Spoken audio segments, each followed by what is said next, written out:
Hello and welcome to Local Heroes. In this edition of Local Heroes, we'll be talking to Colonel Glen Fraizer, a survivor of the Bataan Death March. And I don't want to take up too much time because I want Colonel Fraizer to have all the time he needs to tell his wonderful, important story to history. Colonel Fraizer, welcome to the show. And let's get started with how you got into the military in the beginning. Well, thank you. It's a long story, but I'll try to shorten it. Okay. What happened is I was raised on a farm in Alabama, and my daddy had a country store, and I was working for $1 a week, plus room and board and clothing. And when I got ready to go to the prom, well, take my girlfriend to the prom, he let me have the car, but it was no gas in it, and he only gave me a quarter. And I was mad with my parents. I thought that they were dumb. And they didn't understand anything. I had to go and get on my motorcycle and ride to her house to tell her that I couldn't go that afternoon. At 4 o'clock, I couldn't take her to the prom. So that was one of the things that got me really upset. And then she informed me later that she was going to go to see her new boyfriend's family. Well, now, in those days when you were going to meet the family, that was an invitation to get married. That's what we thought. I think everybody thought that. So I was upset over that, and I was upset over her going. She promised me she wasn't going to go. But the morning she was going to go, I hid by the train station, and here her mother brought her to the train station. And I told her, I said, if you go, I'm not going to be here when you come back. So she got on the train. I went back home on my motorcycle, changed clothes, and got on it and rode up to Montgomery, Alabama. And when I got to Montgomery, I went in the old Silver Spur. It was a nightclub, a honky-tonk you might call it. Beautiful dance floor in it. And I went in there and I sat down and I was having a Coke. And the owner came out there and he says, I told you guys from Lowndes County not to come up here anymore or by yourself. And he says, those guys over there right now are talking about whipping you, and he's over here going to ambush you on this side. And I don't want that kind of problem in here. I said, as quick as I get through my Coke. My Coke was a nickel, you know, but that was a nickel in those days. And so I said, as quick as I get through, I'll leave. And he grabbed my Coke like this and says, no, you leave right now. So I got out, got on my motorcycle and started to the street, and he had 2 swinging doors. And the first thing came to my mind, go in there and get on that dance floor with that big high-polished dance floor with these old tires and do a figure 8. So I took that motorcycle and turned it around, and I knocked the first door up on the bar, up to the bar area, went through the chairs and knocking tables and chairs over, and the old motorcycle smoked anyway. It's one of those big old Harleys, you know. And so I got on that dance floor and I did a figure 8, and then I made a center mark right out of there, going through a different area, going out, knocking over other chairs and tables, and took that right door and knocked it clear out in the parking lot. And I looked at the corner of my eyes, and I saw him coming with a shotgun. Uh-oh. So I said, I better not go to the street, I'll get caught. So I went around the building, through some grass, across the ditch, and up on the road, up on the street actually.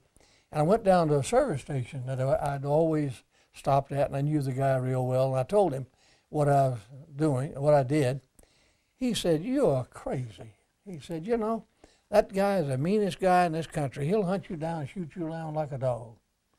Now, I had been trying to get into the Navy. My mother and father wouldn't sign for me. I knew I had to be 18. So I rode up by the recruiting office, and there was the Army recruiter standing out there. So I just went in, run in there on my motorcycle, stopped and got off, and went in there, and he says, the sergeant said, you want, what can I help you? I said, yeah, I want to join the Army. And he says, all right, how old are you? I said, 21. He said, well, let me see your draft ticket. Because if you was 21 the 1st of July, you had to have to register for the draft. I said, I don't have one. I don't need one. He said, well, you do if you're 21. I said, no, on the 1st, I wasn't 21. Today is my birthday. And he says, well, that makes a difference. And so he signed me up, and an hour and a half later, I volunteered for the Philippines. I had a choice of Alaska, Panama, or the Philippines. And I thought, man, that guy with that shotgun, he'll have a heck of a time finding me in the Philippines. So that night, I was on my way to Camp Shelby, Mississippi, with 25 cents in my pocket. And the last minute, the lieutenant came and gave me 2 black guys to take with me. And he said, now you be sure you get them there. Don't let them get off the train, and you're responsible for them. Got to Hattiesburg the next morning, which was the 4th of July. And here I am with a quarter. I had to call Camp Shelby. I called them. It cost me a nickel. Now I've got 20 cents. And they didn't have any money. So they come and said, we got to have something to eat. So I thought, well, I'll go around to the station, the restaurant in the station here, and see if I can get this guy to feed us. So I went in there and told him my story, and he said, anybody come into the Army on the 4th of July with a quarter in their pocket to begin with must be nuts. Now, I will feed those guys. You bring them around here to the back door, I ain't giving you nothing. So that's how I started off in the Army. And I was on my way to the Philippines. So I went by train to San Francisco within 4 or 5 days, and took us 7 days to get there, and then caught USS Cleveland to the Philippines. And the recruiter said, you know, the Philippines is a paradise. And I really believe that, because it was a paradise to me. And so when I got there, it was 7 hours going to the same Army Air Corps wing. So everybody had disappeared out in the parking lot and everything there. 7 of us are standing out there by ourselves. So here comes a Jeep, and the guy said, where you guys supposed to go? We said, out to Nichols Field. And he said, well, you'll have to, and we gave him a little information. He said, well, I'll be back in a little bit. So he came back and he says, your unit is on maneuvers, so we're going to send you over to the 75th Ordnance for housing. So now I didn't have any boot camp yet. So I was going to take my boot camp training in the Philippines. So I got off over to the Ordnance. It's the oldest company. It was part of the Philippine Army. And so we over there just, the first night we had a pass to go to downtown Manila. We thought that was great. We was looking over at the 31st Infantry, and those guys were sweating and doing marching and all that. And here comes this first sergeant and says, look, we got room for some guys. We need y'all. How about transferring over here? So they offered me us a school, an ordnance school, and if we passed good grades, we get either a first or second lieutenant rating and go in the Philippine Army for 3 years on a program whereby we would get an officer. We'd either be a first lieutenant or a second lieutenant. So the school lasted until the 30th of November. We were going to have our graduation ceremony on the 10th, so that they could pull in all these guys, ordnance guys, and have a sort of a ceremony there in Manila. And the war started on the 8th. Now they hit the Japanese bombed Pearl Harbor on the 7th, but we on the other side of the Continental International date line. I mean, and it was the 8th for us. So we never had our ceremony and all to get our commissions and everything else. So immediately we went to Bataan, and that's where we had some warehouses. And I was put in charge of all ammunition going to and from the front lines. And I was,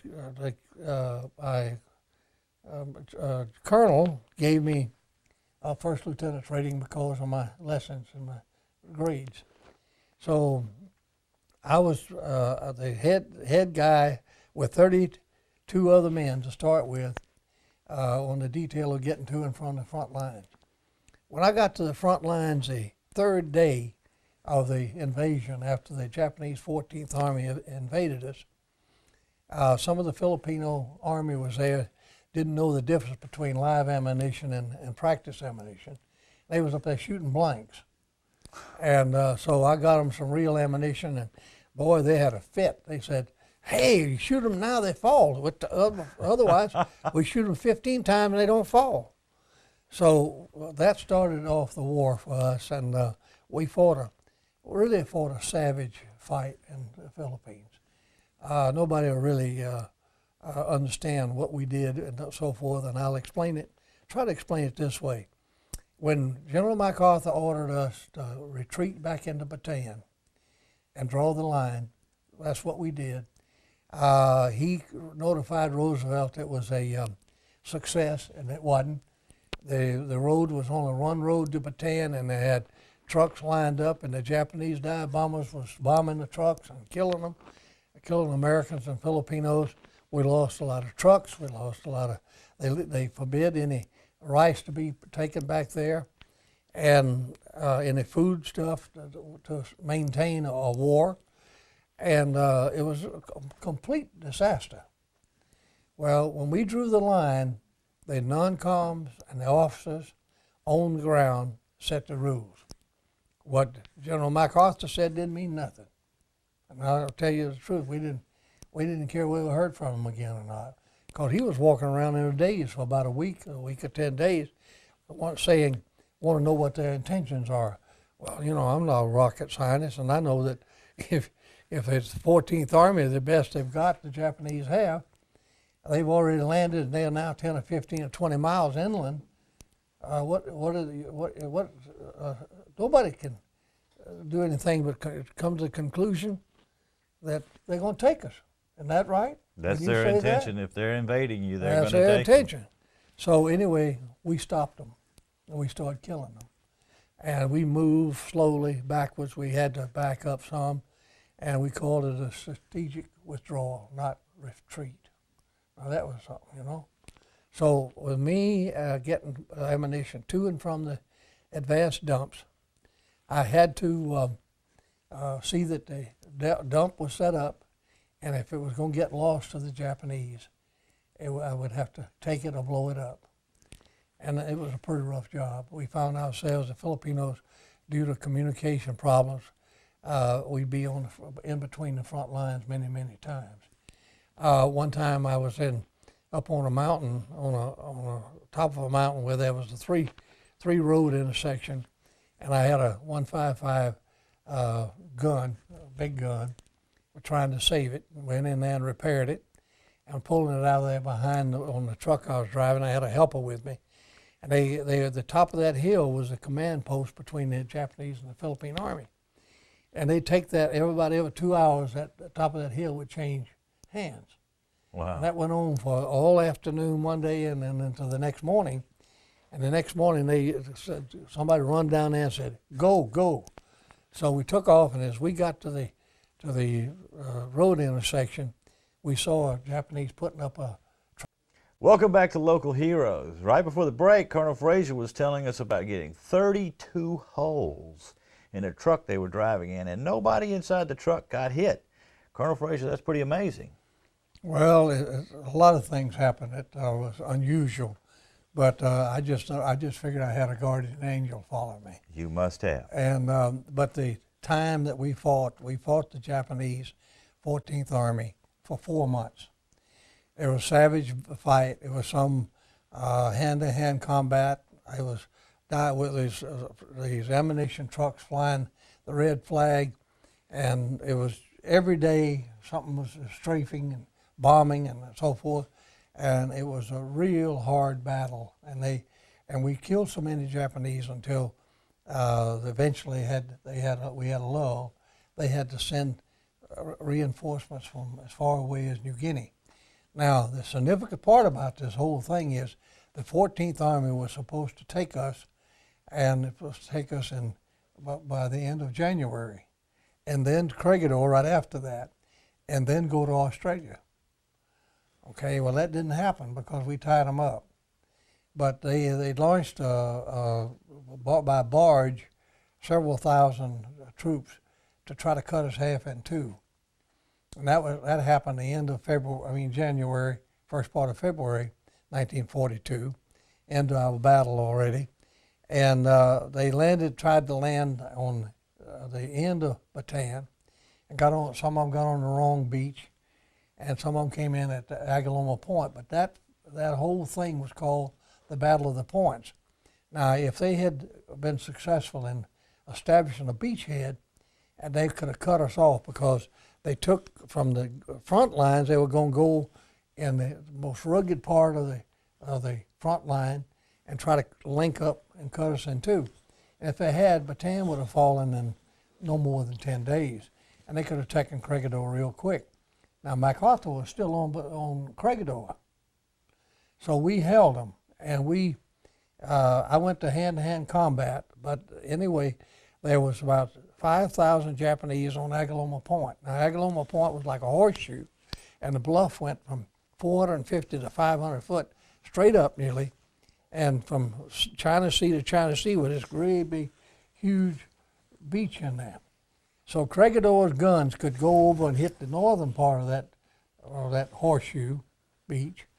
But what they did is they all run over to the other side. And when I got there with the ammunition truck, the major stopped me and he said, "What kind of guns you have up there?" And told me what the problem was. And we need something we can shoot down in there. We got a gun out here, I'll show you. It's an anti-aircraft gun. It goes 80 degrees or 90 degrees this way. But you can't shoot up like that and get it come down. So they would tie it to a tree and shoot one time every 4 hours, one shell. That's all. Because the recoil would knock it off of the tree. And I asked him, I said, "What about, you know anything about a hog trough?" He said, "What in the heck does that have to do with this?" And I said, "Well, I've got 3 warehouses full of 30-pound fragmentation bombs, no airplanes." And I said, "We got the fuses and the arming wires and everything.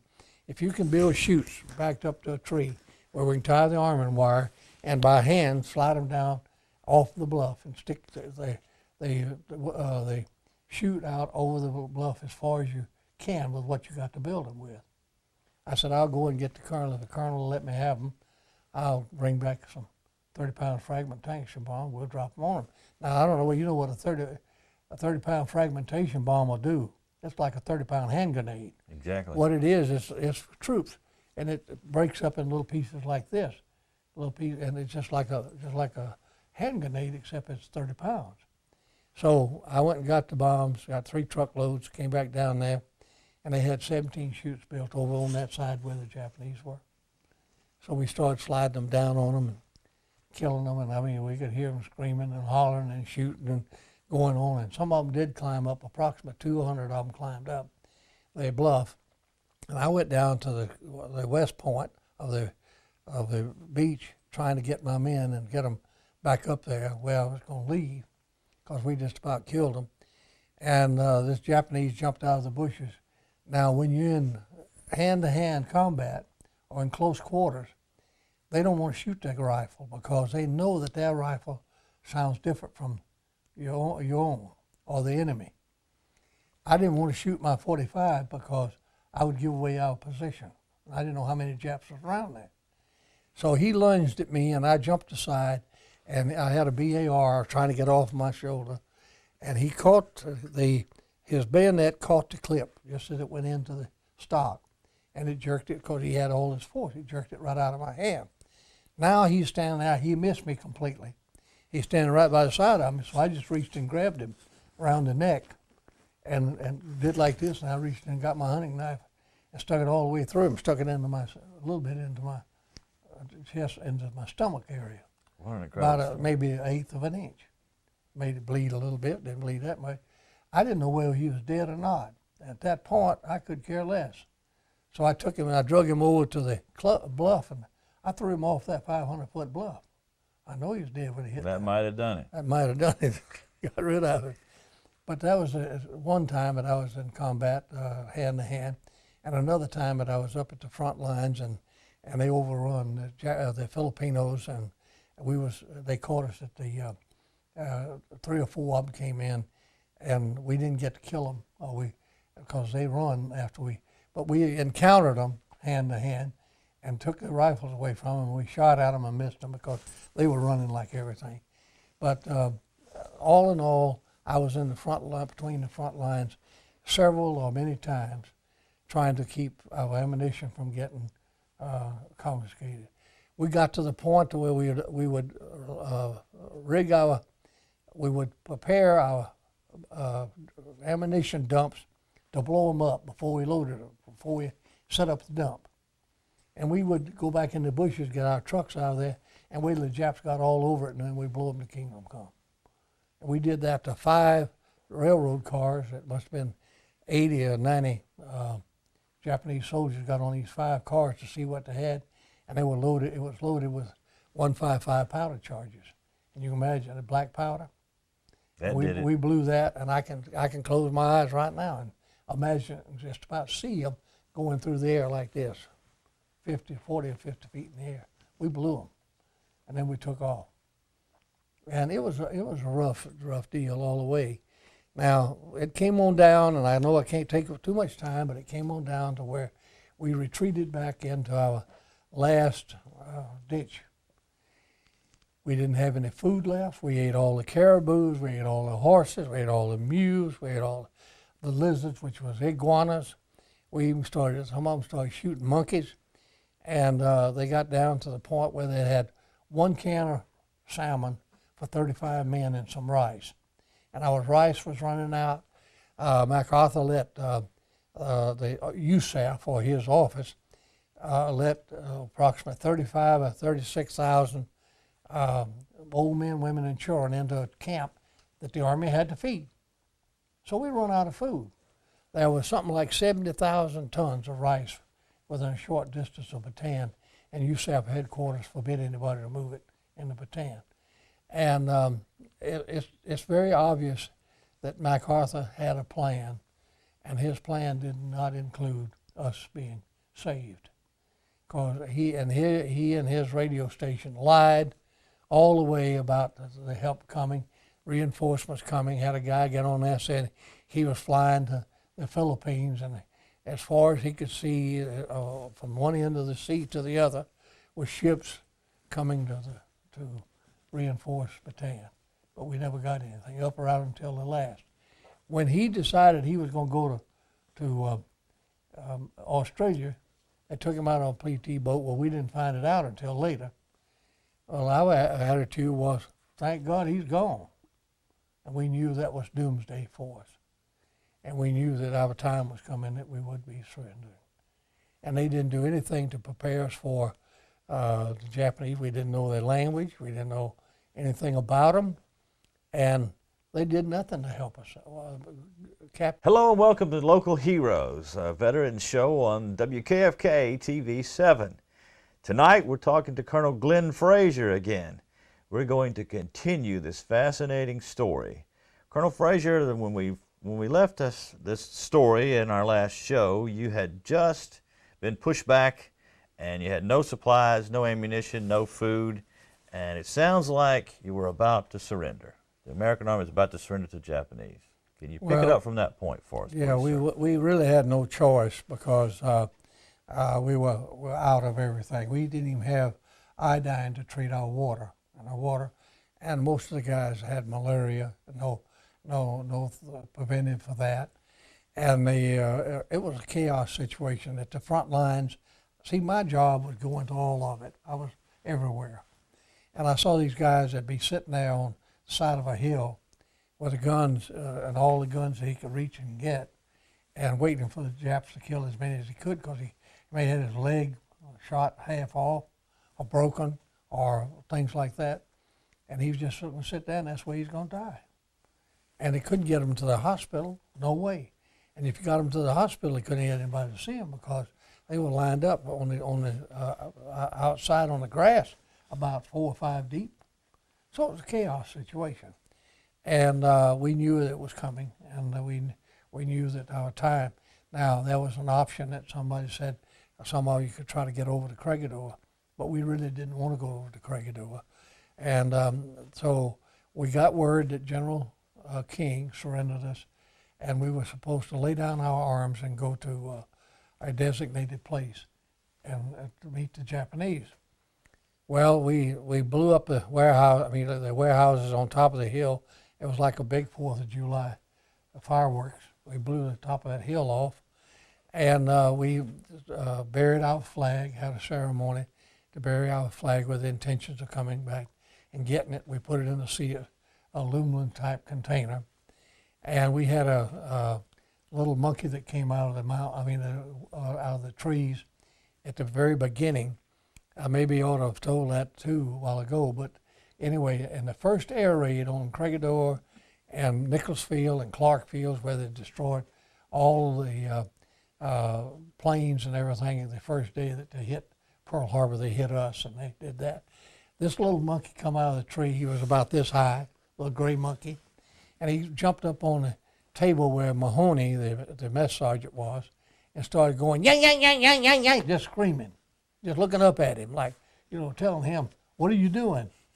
And he took up with us, and he became our radar because he was sensitive enough. He could hear the planes coming 10 minutes, sometimes 5 or 10 minutes before we could, before the air raid warnings went.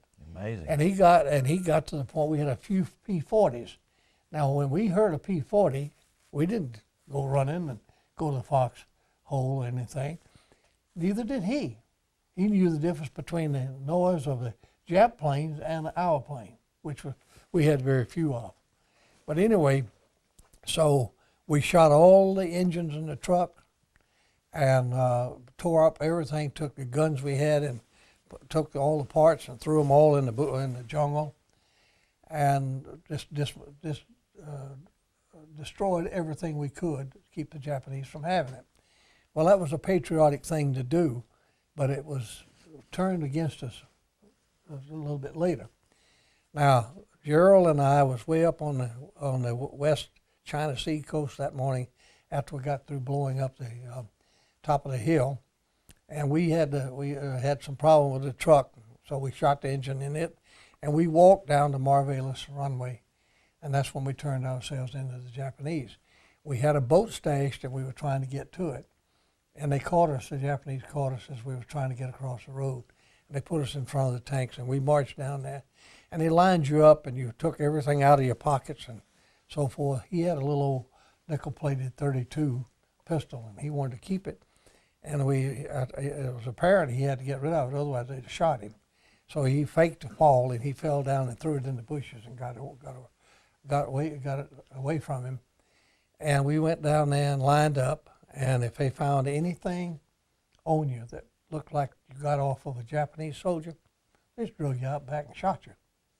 If you had a bullet, or even your own, or a knife, or anything like that, they just went out and shot you.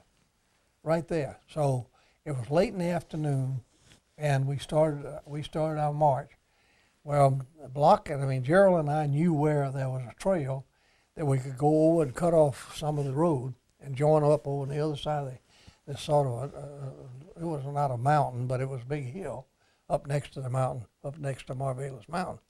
And we got up there, and here the Japs caught us again, and they stripped us down and took everything we had, and they took all our chocolates and all our stuff out, took our canteen water and poured it out, and walked us back to the crowd. So we joined the crowd again to march.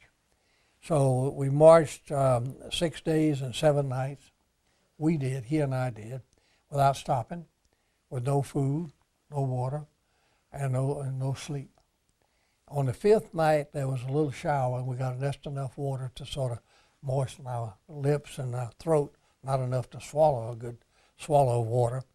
And we saw everything that everybody else saw. It was a horrible. Their water fountains, they had artesian wells on one side of the road, on that Bataan road.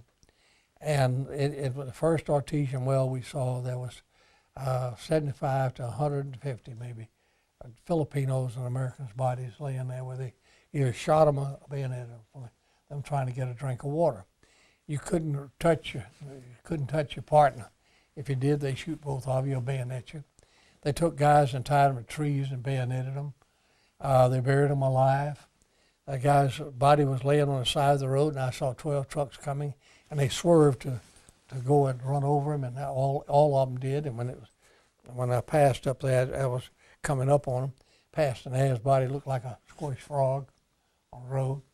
The Filipinos, they killed a bunch of them. I saw a Filipino woman that throat was cut and her breast was cut and her stomach was cut, and she was laying on the ground, and she was pregnant, and the baby's head was hanging out of her stomach. That type of brutality is what they put on us. I mean, plus the starvation part. And we had planned to try to escape, and we knew where we could try to do that would have a chance. You needed somebody out in the Philippine population to help you. We didn't have that because we didn't have time to make that connection. So what we did is we knew where this high weeds were, and like it was in the wetlands, that we could get in there and maybe, it'd be hard to find us and at least we'd get some rest. But when we got to that point, we couldn't run. We was too tired. It's the fifth day. And how can you run if you're going to escape? There's no way. So we had to knuckle down and make the march and finish it. In my book that I wrote, Hell's Guest, I didn't put much in there about the last couple of nights, about how I felt. I did the other nights and days, but I didn't, because I didn't remember much. I do remember that I couldn't pick up my feet, and all I could hear was a sliding on my feet. And my tongue was so swollen it wouldn't hardly go back in my mouth. And when we got to South San Fernando, where the train station was, they were going to put us on a train to go to Camp O'Donnell. They run us into a stockade that was fenced in, guards all around it, and we were so tight in there until we couldn't even lay down. So everybody went to sleep standing up, worried about where their legs and feet were the next morning. But we was that tired, So they took us and put us on a train and stuffed us in there like this, closed the doors, the train sit in the sun. I imagine the temperature was over 140 or 50. And some of the guys never came out of that. They just rolled them off on the ground when they got up to unload. And so I got out of that, out of the train, and started to walk to Camp O'Donnell. It was about 7 miles probably. And I just remember a little bit about it. And when I got to the Camp O'Donnell, I didn't know we was even inside the camp. And Gerald was already there. He said, "Hey, you made it. Come on, come on." And he made it a little bit better than I did as far as my mouth and my tongue. And he laid me down on the grass and took a wet towel, a wet rag, and put it on my tongue. And the first swallow of water I had was just like hot water. I mean, that's how, how it felt. And and Camp O'Donnell had these 15,000 Americans and 40-something thousand Filipinos over on the other side. And they killed 3,000 on the death march, or they died on the death march. And at Camp O'Donnell, we buried another 2,500 for the exposure and all. But I lay there on that grass until I don't know how long, and finally came to. It had no facilities, and the stitch of death was so bad you couldn't sleep at night. You could go up and if the wind was blowing from a certain way, you'd go try to get away from it, but there's no way inside that fence. Big fence. The barracks didn't even have floors in them, and some of them was up off the ground, and when the guy died, they stripped them off and put them under the building, and then you had to put them in blankets. And Welcome back to Local Heroes. We're talking to Colonel Glen Fraizer, a survivor of the Bataan Death March. And I'm not going to take up any more time because I want to get back to this fascinating story that Colonel Fraizer has to tell us. Now, Colonel Fraizer, when we went to the break, you had just gotten to Camp O'Donnell and you were telling us about some of the horrendous conditions that were there.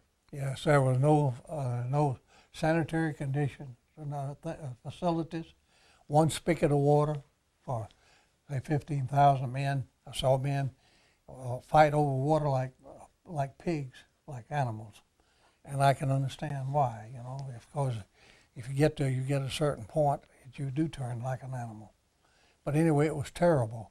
I was on a detail, a barrel detail, and I had 2 sets of dog tags, and I decided to throw one set of my dog tags in the mass grave because they'd kill guys on these details that went out and just leave them lay.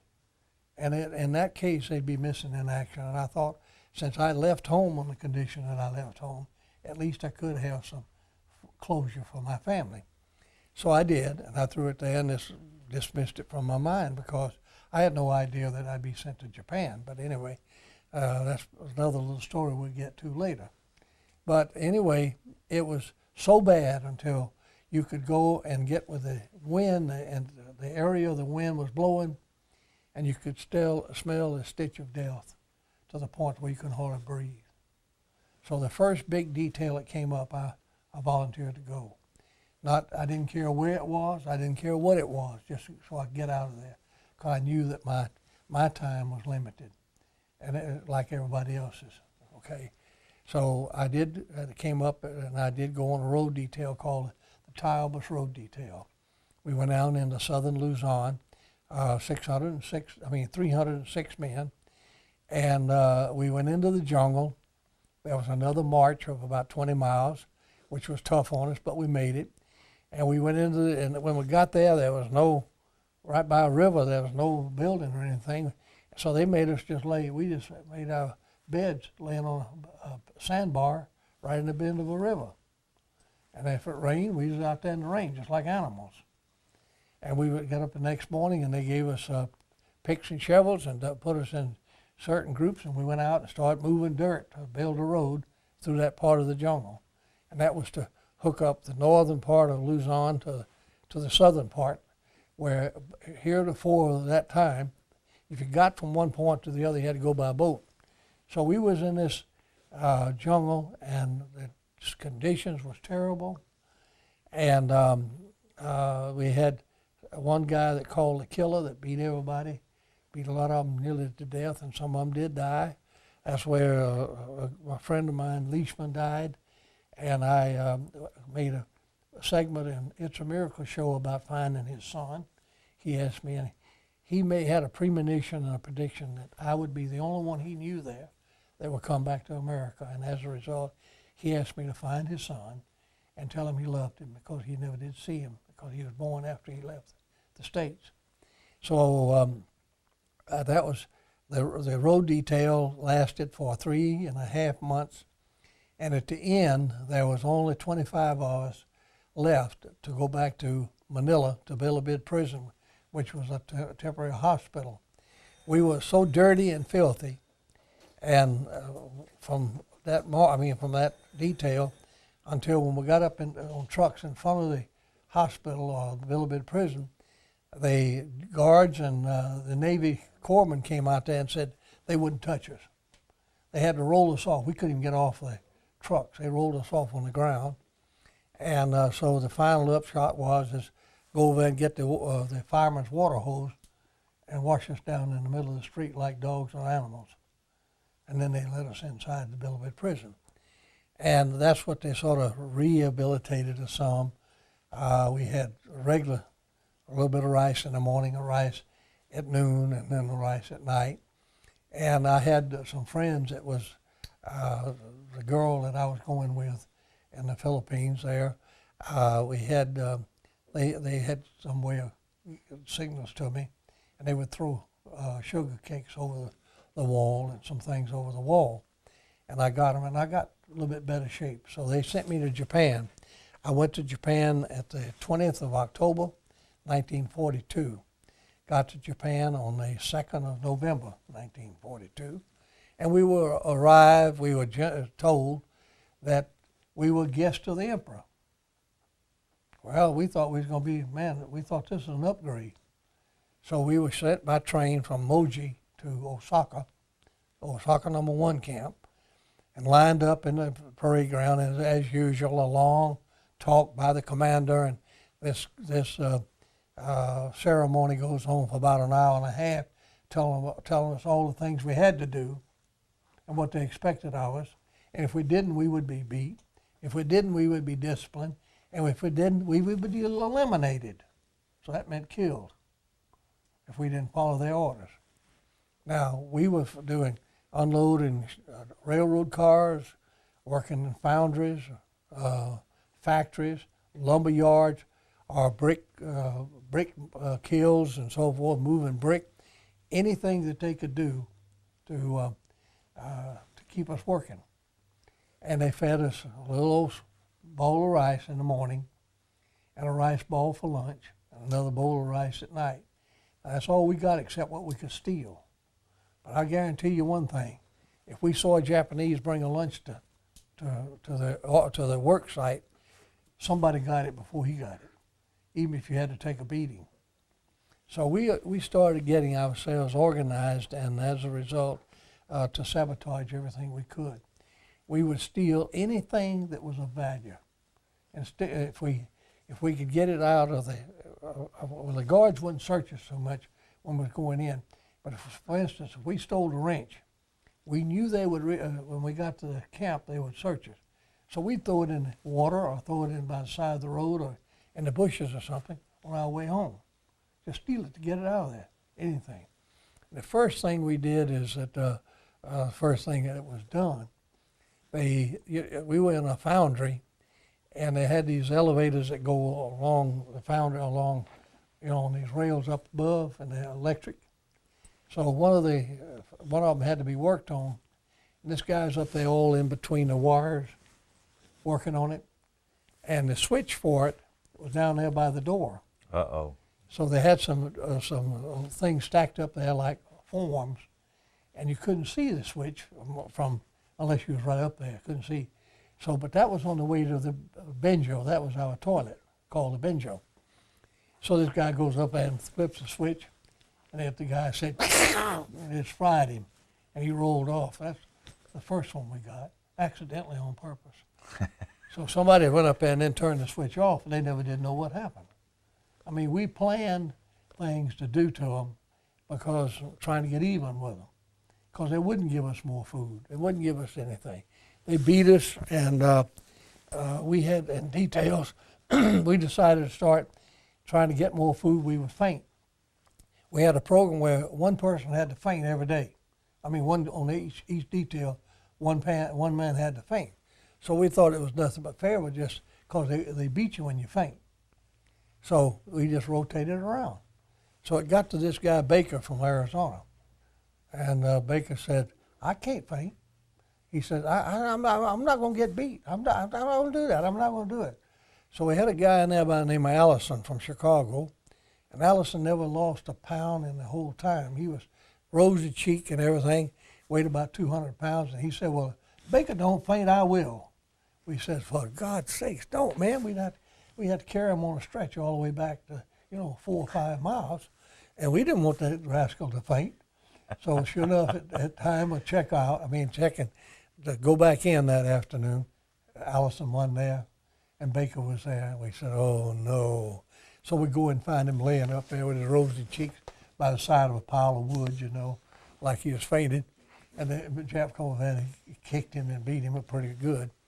And so we carried him into the barracks, but we told him, "Just wait.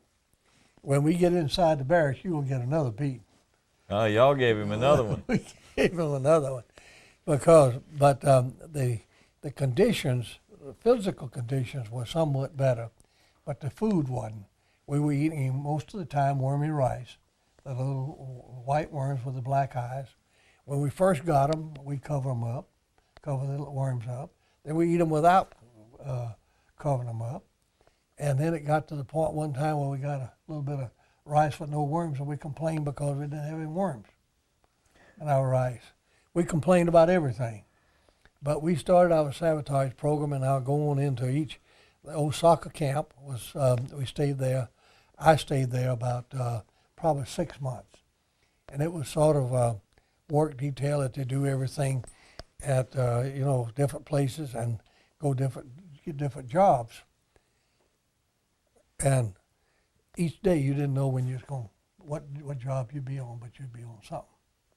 But they were working you relentlessly. Oh, if you could walk and talk, you had to go to work. What happens if you couldn't walk and talk? Well, they beat you up and put you in the hospital area. Amazing. Do you eat rice today, Mr. Colonel Fraizer? Yeah, believe it or not, I do. You do? Some of them don't. Amazing. Let me tell you, when I had malaria and I got over malaria, the first thing I wanted was a bowl of rice.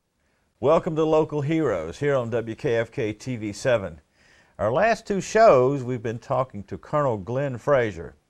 We're going to continue that because we need to hear the rest of this story. Colonel Fraizer, tell us about your transfer now from one of the first prison camp you were in Japan, in the slave labor camp. That's what I'm going to call it, because that's exactly what you were. That's right. Where did they send you next? Well, they transferred most of us to Nagawa.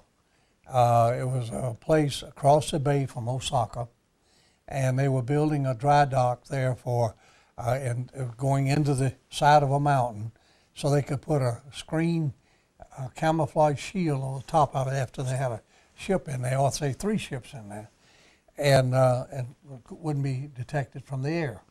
That's why we was digging in the side of the mountain. Now they did blast for rocks, but we were physically digging out the rock and sand and putting them in these small three gauge carts, sort of like you see in coal mines, and pushing them to the dock, and they was loading it into what they call a foonie, which was a barge, pulling the barge out in the bay, way out in the bay where it was deep, and dumping it and coming back. And that's where we were moving this mountain.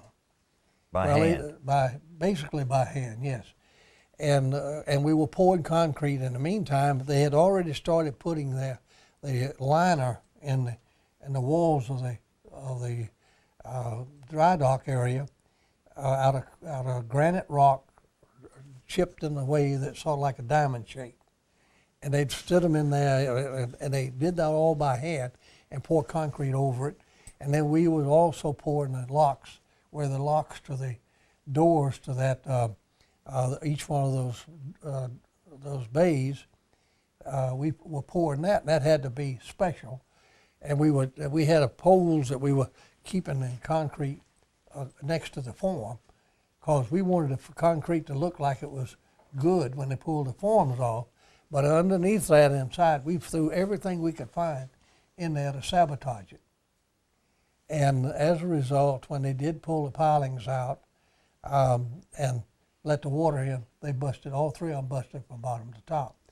Now at that place, we worked hard, and we did a lot of tearing up of a lot of equipment, and took us 30 days to get a rock big enough to go in the big cement mixer to go through the hopper. And when it went into that big cement mixer, it took all the baffles out because it was running. That big rock just busted them right out. And they beat us from 4 o'clock in the afternoon, and didn't give us any food, and standing at attention, and didn't let us get to sleep until 11 o'clock that night. And they finally came in and said, if you will swear that and say allegiance to your God, that you won't do it again, we'll let you go to bed, but we're not going to feed you. Well, and they didn't feed us when it was on this short ration anyway. It just hurt the production anyway. So they didn't use any sense about it. But there was a lot of crazy things happening, and I want to tell you one of them. They had a guy that was bringing with an ox wagon, cement to the cement mixer. Well, he had this wagon loaded down, and this ox couldn't pull it up his grade. It was just too much for him. Cement's heavy. So this Japanese that owned this ox gets out there and beats him and talks to him, yells at him and everything else. And finally he took that ox and turned his head sideways and tied it to a tree and got in front of him and ate his dinner and told him, and he was, see, I'm going to eat and you're not going to eat. That's how stupid some of them were, So then they went and got a great big ox and hooked to the wagon, and he pulled it on up the hill into the cement mix area. And this guy punished this other ox by tying him up at home for about 3 or 4 days because he didn't didn't pull it up the hill. So those kind of things. Some of the things were crazy. We learned how to sabotage and learn how to get away with it. We'd plan it, and we hurt some of them. We had a winch. We had this winch that pulled the cars out of the pits, and they'd have a guy up there, a flagman up at the top of where the winch control man was down here. He couldn't see the bottom of the bluff. So they had all this cable unwound, and here comes one of the honchos there that we didn't like, and he was standing in it, and this guy done like this, hurried up, and he speeded it up and caught him by his foot and flipped him way up in the air and then right back down on his head. Didn't kill him, but it nearly killed him. But anyway, we'd do anything we could to try to get even, and they beat us. Somebody was beat or more every day, and they had the ability to just beat you when they wanted to. It didn't matter what for. And so we had a rough time. But when that happened and when that lock busted, then they took us to Kobe, to a graphite factory. Now we arrived in this building. It was in the middle of a big complex. The B-29s were already bombing and coming in regular. And this was in the coming up with the latter part of the second year we was there. And they put us in this graphite factory where no signs above saying that we were in there, the POWs was there. There was aircraft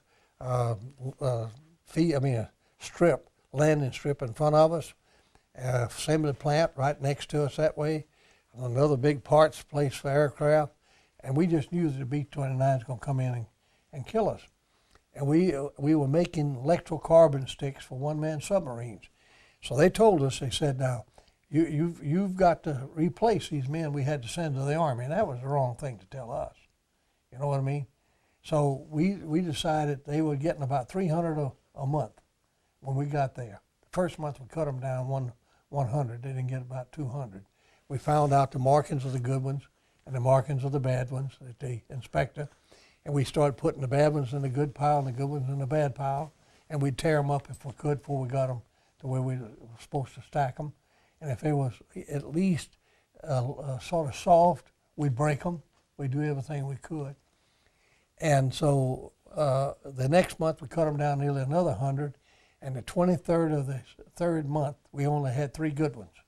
And they were beating us and they were giving us all kinds of problems and we were giving them problems. And a guy, by some act of fate maybe, had an epileptic fit. So they said, what's wrong with him? We said it was a very highly contagious tropical disease.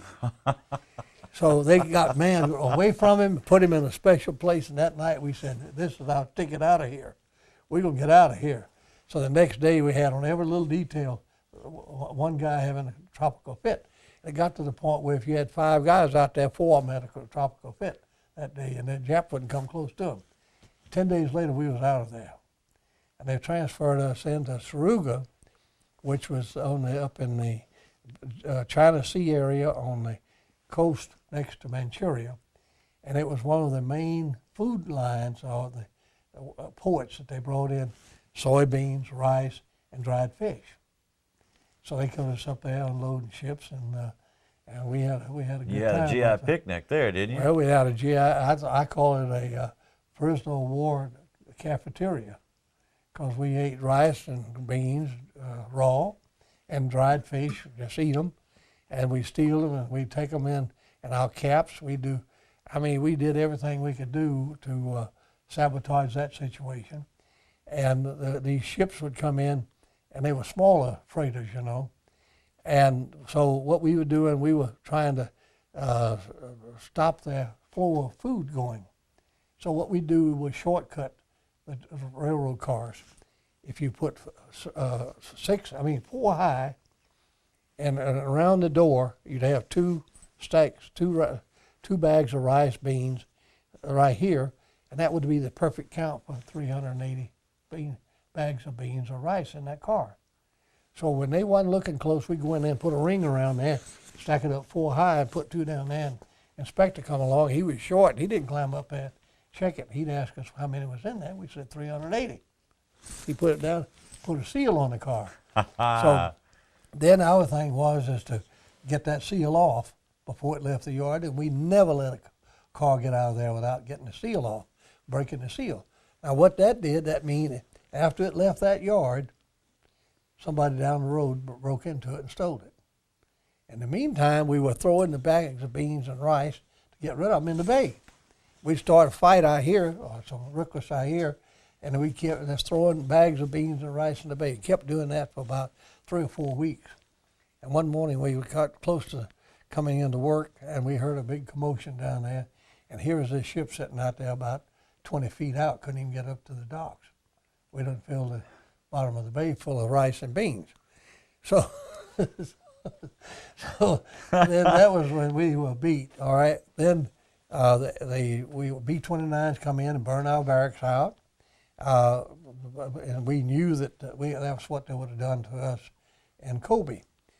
But we didn't any of us get hurt or anything. One guy got a little burn, but there were about 300 and something people killed, and they burned up a third of that town. 2 days later, B-29s were coming in, but the dive bombers, Navy dive bombers came in. And man, that gave us a lot of encouragement because we knew that these aircraft carrier planes, we knew that aircraft carrier had to be close to Japan. And so this guy was in the Coast Artillery. He run outside. We were washing our clothes in salt water with no soap, but at least we got a day off, and we had to be naked because our clothes we didn't have any other clothes. So we in the end of this building naked, and here this boy runs out and he looks up and through like this, and he said, "They're coming down 11 o'clock." And we said, "What in the world coming down 11 o'clock means?" Well, to him, he knew that was airplanes coming down. That's where they would normally attack somebody first. And about that time, the rockets started hitting, and fireballs and things were going everywhere. We were running, trying to get out of the end of that building, and it was so funny until a guy by the name of Draper and myself laying on the floor laughing, trying to get out of there. Then we got up and started running, and we run across and jumped across this coal pile and run up on this knoll. And here we are up there like it was a football. Welcome back to Local Heroes. We're talking to Colonel Glen Fraizer.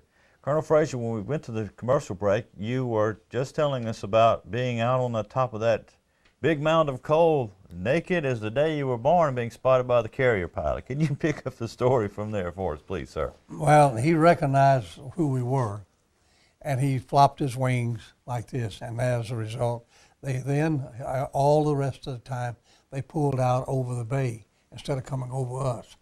And that was the indication that he knew we were there. Otherwise, they didn't have any way of knowing we were there. Now, while we was at Saruga unloading ships and so forth, we did a lot of things to slow down their production and so forth. They bring in lays or things that had handles on them that was imported, say, from England or so forth, and they tell us, now be very careful unloading these onto the trains and do not break any of those handles because we can't replace the handles. Well, none of them got out of there with a good handle. We broke them all. We did every bit of the sabotaging we could to cut off the supply of food and other supplies to keep that machinery going. We did our part.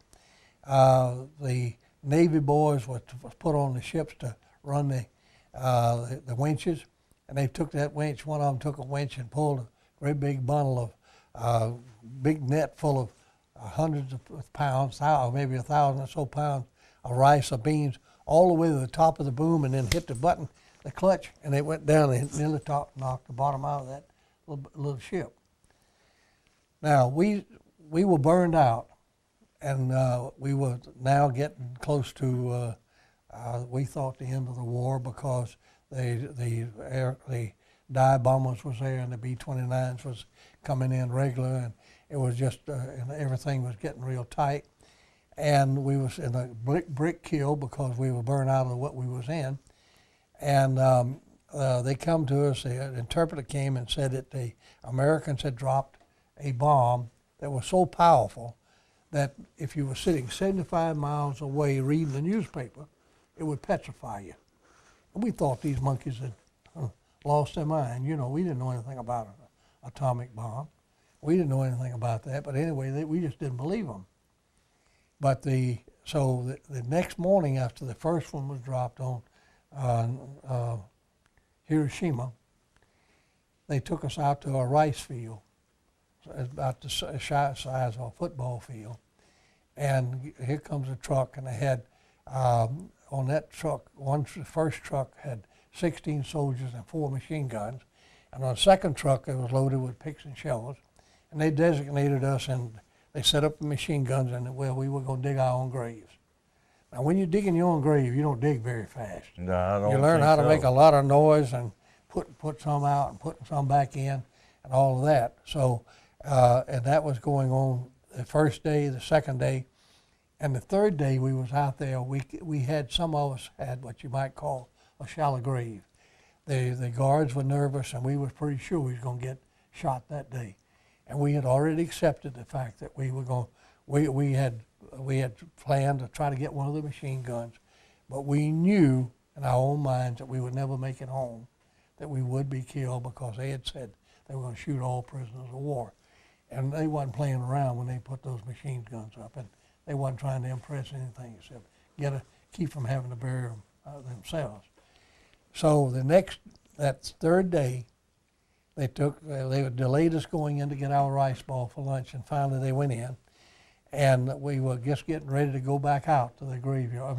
We're digging our grave, and we heard something, and a boy of the 200 Coast Artillery run out, and he come back in. He said, B-29's coming right at us with the bomb bay door open, and if they got one of those big bombs, boy, you might as well, we're history. We're gone. And everybody said, hallelujah, we're getting out of this mess. We were glad that the end was going to come, and we figured that way it'd be better. All right, he didn't drop an atomic bomb. He dropped a 2,000-pound bomb across the street in a textile mill that was 5 stories high, killed about 400 Japanese, and as a result, they took us out there with all the emergency equipment and everything coming in, and on that narrow street, we couldn't get out of there anyway, so we didn't go back out to the rice field to dig our own graves or to get shot. So they let us stay in that night. The next morning, the interpreter came and says that the Americans and Japanese are talking.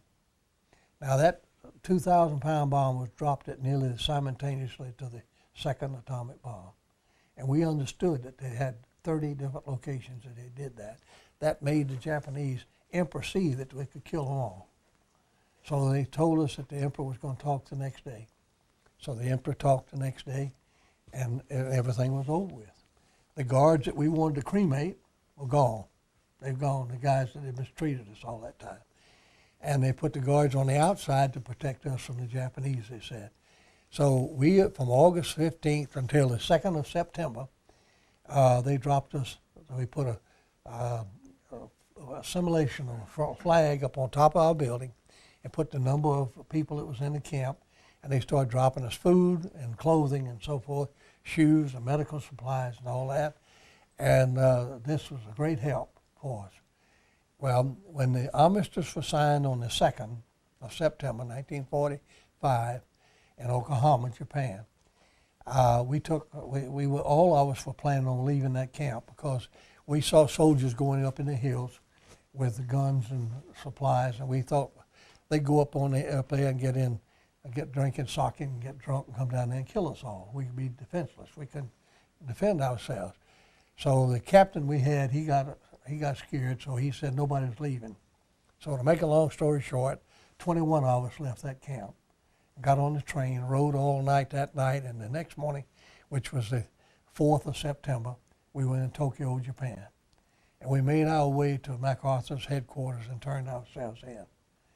And at that point, they took our names and our hometowns and our serial numbers and sent our families our telegram that we was returned to military personnel in Yokohama, Japan.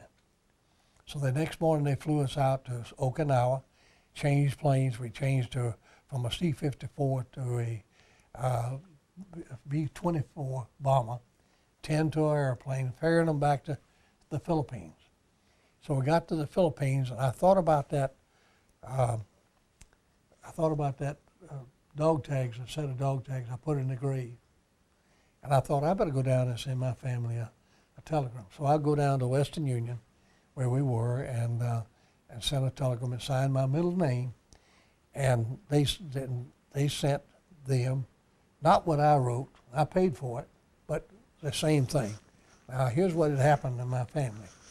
My family, when I was missing in action, when we was captured, they sent my family a notice that I was missing in action. Then the fact that I left early the Philippines, earlier than most of them, and I was on nobody's list, Red Cross list or what have you, they sent a telegram, assume dead, because they knew that people were getting killed out. Okay, so then when I got to, when the MacArthur came back in and dug up those graves and found my dog tags, and they went to my home and said, here's your son's dog tags, and we want to settle the insurance. He's dead. And my daddy says, what if he's not dead? I said, well, you'll have to pay the money back. He said, well, you just keep it. I don't want it. He said, we'll wait and see. And all my family, besides my dad, thought I was dead. Everybody in my hometown did. Okay? Now they sent that telegram that I was returning to military personnel in Oklahoma, Japan. So the next day I made the telegram and they sent the thing. Instead of saying what I said, they said, Glen D. Fraizer returned to military personnel in the Philippine Islands. So now it's missing in action, assumed dead. He's over in Japan one day, and the next day he's returned to military personnel in the Philippines, so something's wrong. So when I got back to San Francisco to Letterman General Hospital, they let us call home. So I called home, and my mother answered the phone. I told her who it was, and the phone went dead. And she said, I said, hello, hello, hello, and her sister came to the phone, my aunt, because she was there visiting. And she said, who is this? And I told her, and the phone went dead. So then my sister came to the phone, and she answered the phone, and I told her, and the phone went dead. I said, hello, hello, hello, and I'm waiting and hanging on the phone. Finally, my daddy came to the phone and said, who is this? And I told him it was me. He said, well, I didn't think you were dead, but it looked like I got 3 dead women here. He said, give me a chance, I'll go get some water and pour in their face, So he went and got the water and poured in their face and came back. So that sort of settled that. There are a lot of other things that I would like to settle, and the first thing to being is when we surrendered and we buried our American flag in Bataan. We buried it with the full intentions of somebody coming back and getting it. We had to put it in a grave in a container. And what hurt me so bad is the many men, my friends and others. Welcome to Local Heroes here on WKFK TV7. We have been talking to Colonel Glen Fraizer, a survivor of the Bataan Death March, for the last few shows. And tonight we want to start with how Colonel Fraizer got his 4, and you heard me correctly, folks, 4 Purple Hearts. Colonel Fraizer, could you tell us about that, please, sir? Okay. During the bombing of the field hospital, our hospital on Bataan, the Japanese bombed it and strafed it, killed about 115 of the men laying in the beds, and they dropped a small bomb, and I was running and trying to get to a foxhole, and I was looking up at the plane, trying to see where the planes were in the trees, and I got to the foxhole and I went in it backwards, just as the plane came over and dropped the bomb, and my feet went up in the air, my body went in the hole, and my feet was up out of the ground, and I got 8 hits from the bomb fragments. That was one Purple Heart. The other one was when I was in a shelling on the front lines, and what we would do is at night, they would have a searchlight hooked on a half track, which is like not a tank, but a half track is sort of like a truck with the tank wheels. Frank treads in the back, yeah. Yeah, on the back. And they'd shine these lights out there and locate the Japanese and shoot. And simultaneously, the minute they turned those lights off, they would actually move that already had it running.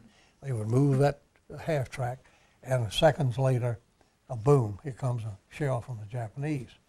And what happened is I jumped off the half track and was trying to get away, and I got a piece of shrapnel in about the size of my 2 inches maybe, and about the size of a pencil, went in my right side. And I carried that around for about 3 weeks before I got it to the hospital to get it taken out. That was my second one. Now that sounds like surgery that we're all accustomed to, but tell us about how they got it out. Just took a knife and cut it out. With no anesthesia? No, nothing.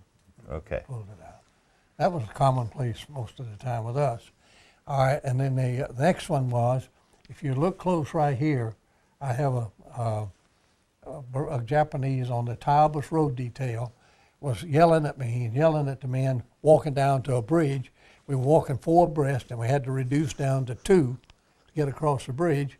We put in a hard day's work, and he was yelling at me, yelling and yakking, and I turned around, and I called him a classic American curse word, and he understood what I said, He came down there and knocked me down with his rifle. And when I got up, he took this prize bar, which is a big iron bar, and he swung it and hit me. And as I dodged backwards, they caught me right here on the hard part of the. If it had hit me any place else on my head, I wouldn't be here. But he hit me right there, and that has caused me a lot of problems. That was my third. The other one was when I was in Osaka.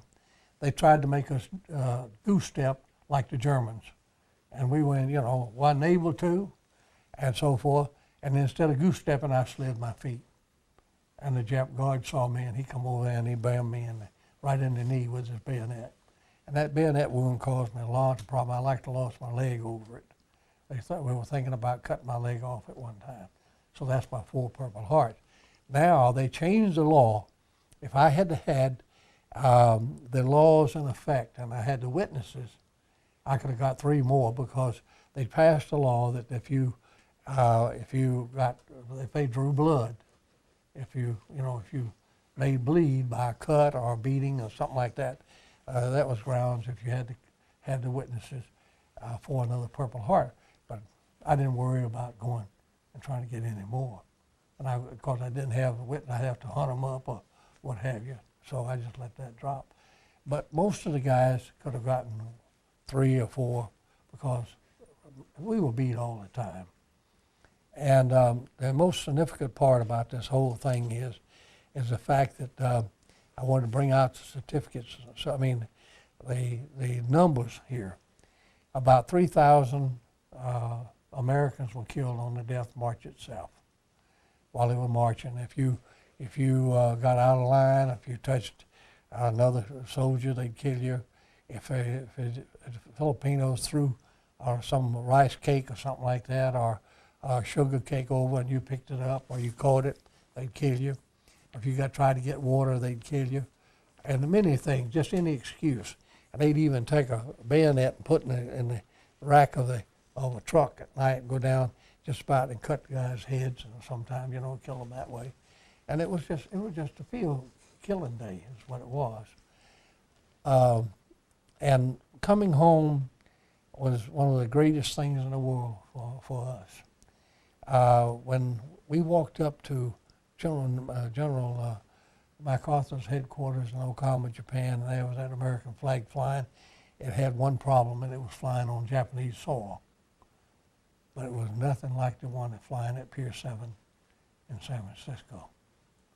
And when I was on the ship with a Navy transport with about 2,000 other soldiers coming out of the Far East, coming back to the fort, and we'd all had problems, So they said the POWs could get off first. So I went down the gangplank. I was number 2. Number 1 was walking on up, and there was a huge crowd there, clapping their hands and all that, waiting on their loved ones to get off the ship. I got out on the ground and kissed the ground, and he saw me, and he turned around and come back, got by the side of me, and he kissed the ground. And after that, every person that we know of that got off that ship kissed the ground. Even the ones that fought in New Guinea and all that was on that ship. And that was a glorious time, okay? Now, there were a lot of funny things that happened that we pulled in Letterman General Hospital. The time that we moved 5 railroad cars was loaded with medical supplies, and they came, and the guys that was unloading them took lunch, and we pushed them with our technique we learned in Japan. We pushed them back around next to around where they couldn't see them, and they thought that the guys that was unloading them came and they were gone. They thought the train had come back in, and the guard said that the train never came never came in the gates. And here we were up there, 6 of us, laughing at them. And the major finally showed up on the scene, and he came up and he said, "How long have you boys been up here?" We told him. He said, "You see what happened?" We said, "Yeah." He said, "What happened?" He said, "We put them around there by the gate." "You put them around there by the gate? You mean 6 of you with 5 railroad cars, some of them loaded?" "Yes, sir, we put them around there." "Go around there and look." So here they go and come back. He came back, he says, "You guys go around there and get them back." Uh-oh. So we pushed 4 of them back, and then he said, "All right, now all of you boys help them push them back." Showed them how we did it. It was level, and you have a way that the Japanese do it. It's just in you get in coordination with each other, and you say, "Hey no ga sha," and when you do that, you push, "Hey no sha," and you keep speeding it up until you're saying, "Hoo-sha, hoo-sha, hoo-sha," and then that's when you get it start moving. And once you get it moving, you keep it on going. Almost like the sound of a steam engine. That's right. But it was funny, and getting home was what a wonderful thing, and my hometown was as good as anybody could be. And at that point, I was home, I was free, and the hatred that I had for the Japanese and everything started affecting me. And I had to move from my hometown because I couldn't tell anybody that I was seeing a psychiatrist, because if you were seeing a psychiatrist in 1945, you was nuts, and they'd lock you up or wouldn't let you work. They couldn't give a job. All I was wanting was a fair chance to get back into society. Well, it did. It kept on till my first marriage was ruined because of the nightmares, and it goes on and on. And I won't even go into it and tell you how many times I was married, but I did lose some marriages because of the nightmares. And then came the time that I had to get rid of it. And I did, and it was the toughest job I ever had in my life. But I had the preacher that told me, he said, "You've got to forgive them." I said, "What do you mean, me forgive those people? They've never apologized to us. They've never done anything to help us. And you asking me to say I'm sorry to them or to myself." He said, "Well, you don't say it to yourself, you say it to God. And you ask God to forgive you." And he said, "You sincerely have to mean it." Well, he told me, and when I saw somebody driving a Jap car, or this triggered my anger before, to say, "Look, no, I am not going there. I gave that to God. I'm not going to do that." Well, inside, at first, I'd say, "Yeah, but I'd like to come out here and beat you up. I'd like to sock you in the mouth." Something like that. You know, that's the way I felt. But it kept getting easier and easier and easier. And one morning I woke up and I thought, my gosh, I have had a nightmare in 3 weeks. And ever since then, I haven't had any nightmares. And I have, at this point, I absolutely forgiven them. And I don't hate them. And I say to anybody, if anybody hates anybody, they ought to get it out of their system. Because a hater is the only person that suffers. They didn't know I was in the world, didn't care. You know, just one of those things. And here I am killing myself, losing marriages and losing kids, and I'm just a messed up guy, you know what I mean? So I had to get my life together, and that's what I tried to do. And I might say this, and telling you where I stand right now. A month ago, I went to Pensacola and bought a Japanese car, new Suzuka. And how do you feel about that, Colonel Fraizer? I feel good about it. It drives good, and I'm driving it now. And I feel good because I don't hate them anymore. I'm working with a Japanese lady out of Los Angeles and when I was in Ken Burns' documentary, I said that they never had apologized for what they did to us. And she had about 300,000 hits from the Japanese people about what I said, and that they didn't believe that, and so forth. So I'm in some dialogue right now. She's already made a little film. I met her when I went to New Mexico at the reenactment of the Bataan Death March. And if you go on my website and look, and then you go to YouTube, you'll see what I said. I tried to say something about how and why.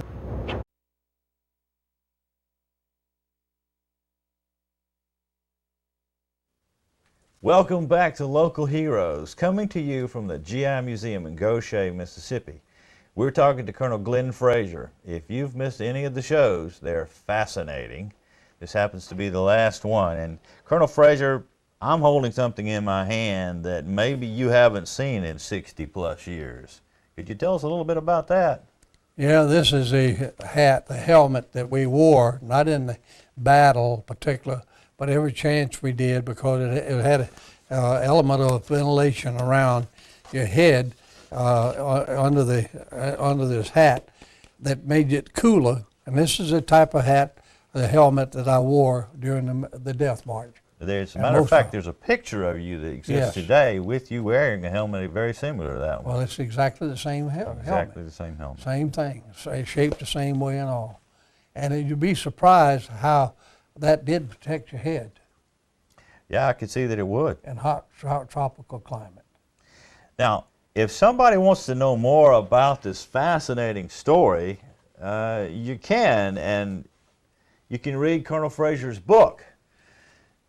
It's called Hell's Guest. And to obtain your own copy of Colonel Fraizer's book, you can go to www.hellsguest.com. And Colonel Fraizer, if somebody gets a copy of your book, will you sign it personally? Or? I sign all orders that come through and personalize them and sign them and date them that come through my website. And I might say this, I also would put such things as happy birthday or happy Merry Christmas or anything like that for Christmas gifts, whatever they tell me they want in there. And a lot of people do want to sign one, get signed for somebody else that they're going to give them as a gift. So it's a perfect gift for Christmas and people will enjoy it. I might tell you that the review I'm getting back is overwhelming. Well, I can tell you the review of these shows should be overwhelming because it's absolutely wonderful. And we can't thank you enough for being here. Tell us how you felt after you came home and what it took all those years in captivity. Where did you have to reach down and get the intestinal fortitude to stay alive and survive? How did that happen for you? You mean during the war? During the war, when you were in captivity for all those years, when you were abused by the Japanese, when all these bad things were happening around you, how did you do there that? was a couple of things. When I was captured, we thought now is the Japanese time, because we'd had our time, because we killed thousands of them, and we were as mean as they were. So now they had the upper hand. They was mean to us. So take the hatred that was building up inside of me for the bombing of the original bombings, the war itself, and how they treated us on the death march, and then take us and put us in slave labor and starve us to death. That just drilled into me a hatred that you cannot imagine. It's not like I hate my brother-in-law because he said something to me. This goes on for 4 years of building hate. My desire was to live, and I had to see it and to satisfy my mind, even if it was death at the end, to see them get what I thought they had coming, that they deserved, because they were mean, they were savage mentality, most of them, and what happened when they were guarding us and they were coming back, they would bring back soldiers instead of giving them recreation. They'd bring them back home, and while they was home from the front lines, they would put them guarding us, and if they had some vendetta against the Americans, they took it out on us. They did it all they could, and they had nobody to account to. If they killed one of us, so what? They had justification. They were never even punished or anything, just for pure murder. And sometimes, if you didn't put your shoes straight inside the barracks at night, they'd beat about half of us nearly to death that night, all of us, just for that reason. So that was that hatred. Now, when I got back home, and to a quiet town, where shooting a rabbit might be the biggest thing that happened that day, and I was trying to live with that, and then having starting having problems with your family, and because of the way you react when you're having a nightmare, and hating them, and people saying, "Oh, you ought to quit that stuff. You ought to get rid of it." How in the world can you get rid of it when it's embedded into you that way? And that I could not live with, and it nearly run me crazy. You told us how you got rid of that. I told you how I got rid of it, and that's very important, because if a person has just got a little bit of trauma, they can get rid of it very easily. But when it was as deep as mine, and most of the guys that came back, and some of the soldiers that came back from Vietnam, the same thing. Korea, the same thing. Depends on what they had to go through with. So it's vitally important not to house hatred in your heart. Now, Colonel Fraizer, while you've got a book available and people can read about this story, there's a possibility, you say, that there might be a movie on the horizon. Yes. Patterned after your book. Could you tell us a little bit about that? Well, a friend of mine in Phoenix, Arizona has connections. He's been involved in movies, and he's read my book, and he says it's absolutely a fantastic book. He asked Clint Eastwood, the way I understand it, if he would do a movie. He said he couldn't get to it for 4 years. Well, he asked me what I thought about that. I said, well, the guy that don't even buy green bananas, afraid I'm not around to eat them, why would I want to wait 4 years? Yeah, why would you want to wait? So the first of the year, we are meeting in Phoenix, Arizona to discuss it and try to come up with some guidelines to, and I will say this, they'll have to, if I surrender my whole life to what my life experience is to a movie, they're going to do it the way I want to do it, otherwise we don't do it. That's the way I feel. I don't think anybody could alter this story, Colonel Fraizer. It is an absolutely fascinating one. Well, the movie would be even better than what the book is. I don't know how it could get any better than this, but I sure am, and awaiting with anticipation this movie. I have to see it. I have to see it. Well, thank you. Is there any other little bit of information or any stories you may want to share with us? We've got a couple of minutes left here. Maybe a funny one.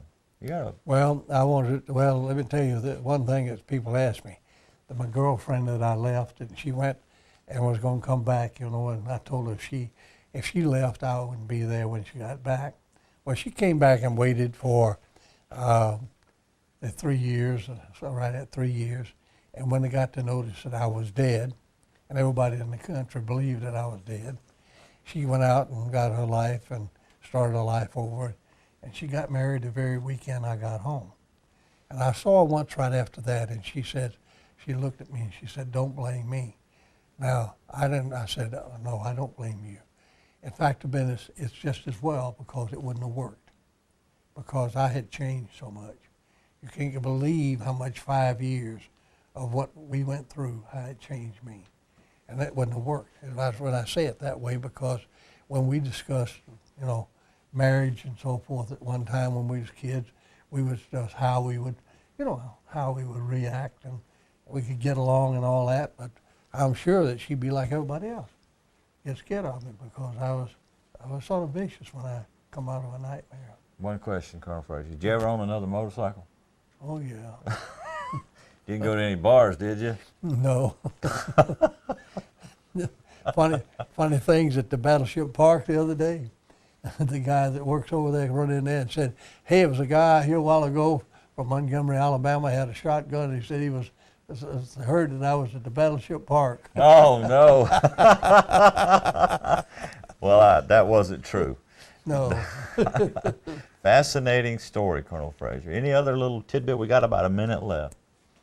Well, I would like to say that the people in my hometown were so wonderful. And when I got back, they had me what started me talking about it and was able to maybe for me to write this book is they wanted me to have dinner with them. And I had 100 invitations for dinner.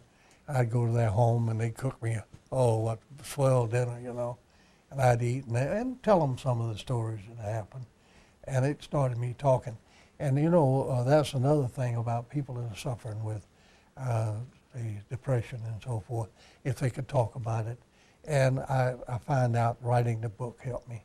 And they could even write themselves or whoever they hate a letter and never mail it and just tell them how they feel to get rid of some of this feeling inside of them. You actually answered my next question, was how therapeutic was the book for you to write, but just did that. Yeah, it was good for me. It took me a while. I couldn't finish the book while I was still hating the Japanese. I had to get rid of the hate. Once I got rid of the hate, then I finished the book, and believe it or not, I was invited to get in. I was in the War documentary by Ken Burns, and my book